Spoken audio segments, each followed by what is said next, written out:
You have a tough act to follow. Tough act to follow, I'll say. Mr. Chairman, thank you so very much, members of the committee, for your long hours, I know, still ahead of you, and we really appreciate this out in the public. House Bill 5171, I believe, must be passed in its complete form with this 3-year window. I learned last year, I spoke before this committee, different chairmen spoke before the Senate committee. And at that time, all the hot issues were the Boy Scouts, St. George's in Rhode Island, United States Olympic Committee, Catholic Church, and my friends, the McEntees, and of course the Hagans and Annie Webb that's here this evening. Learned a whole lot about this issue and brought home a lot of old memories because decades ago, lived in Barrington. Well, what happened to the Boy Scout troop leader? Silence. No one knew anything. No newspaper reports, no lawsuits, no nothing. Silence. You'd see mood changes in good families, families where you thought you knew a son or a daughter. Too young to recognize what the issue was, but you see a mood change and you really wouldn't see them anymore. They weren't the same. Never dawned on me, but you heard tonight we're up to 1/3 of the casualties of this are within the family. The church obviously has the bigger numbers. It's really huge. And I warned after I spoke at the last 2 meetings last year that this was only the tip of the iceberg. I love math, and boy, I'm not wrong. Because after we cover those 4, we talked about Michigan State, of course, Penn State. But look what has happened. You have a continent, Australia. Cardinal Pell convicted over this weekend, the highest ranking Catholic member convicted. He'll be facing his sentencing depending on appeal. I don't know how Australia works. Unbelievable, just phenomenal.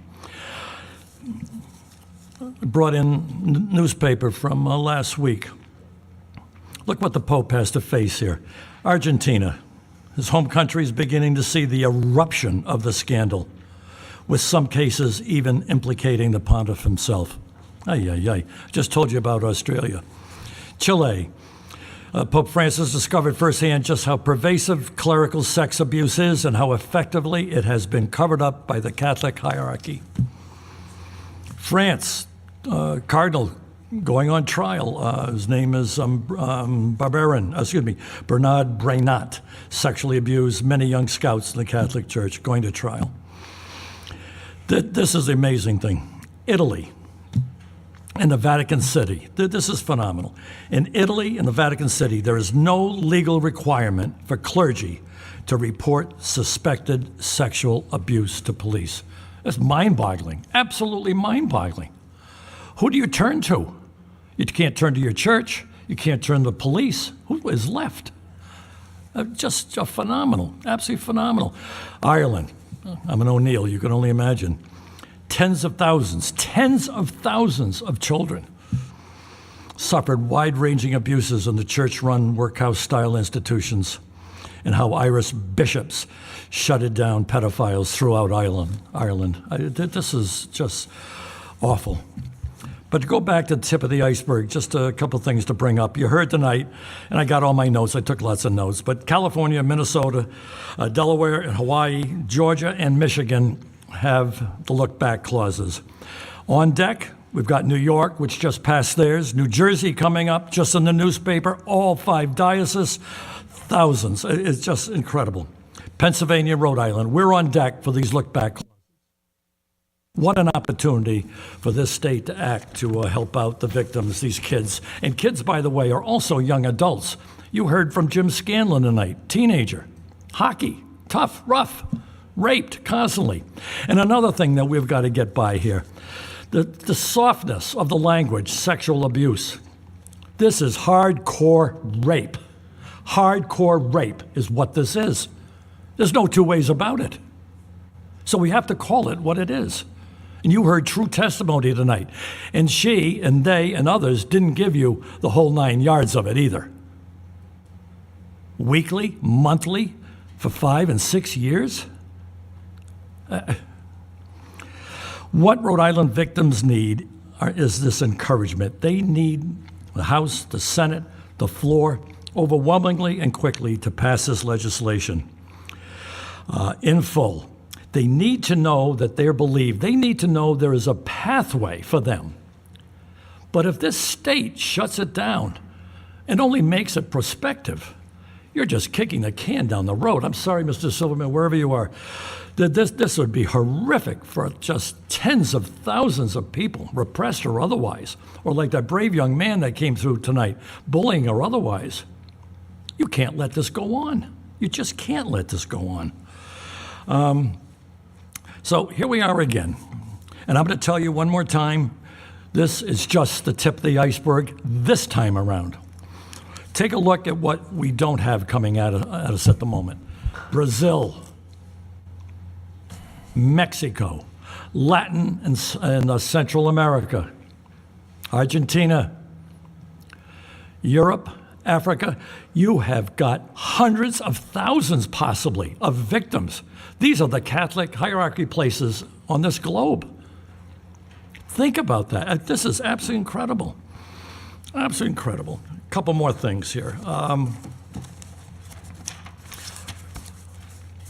not an attorney, but you know, you hear about people robbing a bank. Well, if you use a weapon, you got a different sentence. If you don't use a weapon, it's a different sentence. The getaway driver, accessory to a crime. But, you know, as I just told you, Cardinal Pell in Australia, he's going to be sentenced next week. He was convicted. But how does McCarrick in Washington, D.C., how does he get away with just being defrocked? If you read the papers this week, he's now only referred to as Mr. McCarrick. I want to know why he doesn't stand trial for the abuse, the cover-up, his accessory to these cover-ups. When is his trial date? Defrocked? To give me a break. That's just like Cardinal Law, who's on vacation in the Vatican. This is incredible. You can't, it's beyond, I can't even think straight when I think about that. Vacation, Vatican's a beautiful place too. Thank God, if you love art, what a wonderful place. So, what I'm concerned about is a couple of things. Numbers, I told you, I'm into math. You heard Jim Scanlon tonight with his one abuser.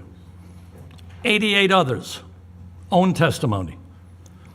Do you want to start doing the exponential equation for tens of thousands of priests? You are in the millions. Millions, potentially, of victims. Holy moly, 188, oh my God, this is phenomenal.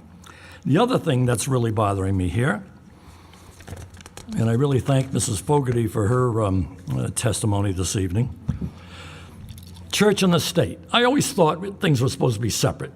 Federal government here. The state has a responsibility. It's for public safety. It's for a safe community, a safe state for all of us. Why are the predators? Why is this church basically have an office upstairs in this building? Why are we answering with governance to the church from this building? Outrageous. Anyway, thank you for your time. Thank you.